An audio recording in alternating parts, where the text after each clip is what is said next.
सौरमंडल का सबसे छोटा ग्रह कौन सा है?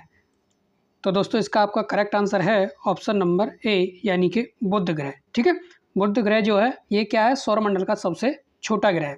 ठीक है, चलिए देखते हैं अगले क्वेश्चन को।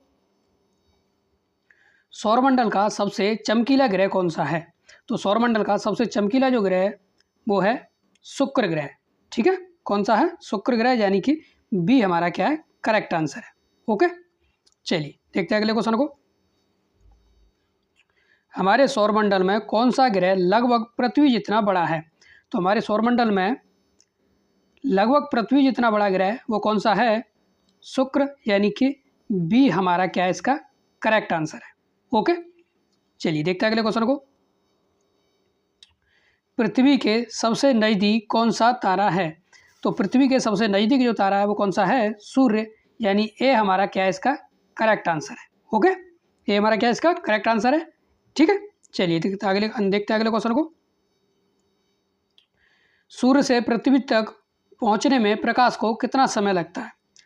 तो इसके लिए समय लगता है 8 मिनट 20 सेकंड का लगभग। ठीक है, यानी बी हमारा क्या है, इसका करेक्ट आंसर है। ओके, चलिए देखते हैं अगले क्वेश्चन को। सूर्य की ऊर्जा का स्रोत किस प्रक्रिया में नियत है? तो सूर्य की जो ऊर्जा का स्रोत है वो किस प्रक्रिया में नियत है? तो दोस्तों इसका आपका करेक्ट आंसर है ऑप्शन नंबर सी, यानी कि नाभिकीय संलयन। ठीक है, सी इसका हमारा क्या है, करेक्ट आंसर है। चलिए देखते हैं अगले क्वेश्चन को। सूर्य के बाद पृथ्वी से सबसे नज़दीक कौन सा तारा है?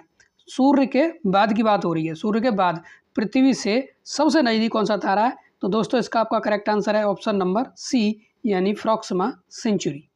ठीक है, यानी सी हमारा क्या है, इसका करेक्ट आंसर है। चलिए देखते हैं अगले क्वेश्चन को। निम्नलिखित में से किस ग्रह को लाल ग्रह कहा जाता है?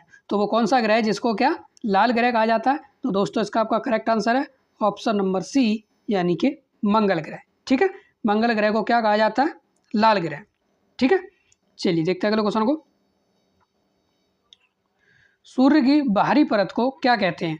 तो सूर्य की जो बाहरी परत है उसको क्या बोलते हैं?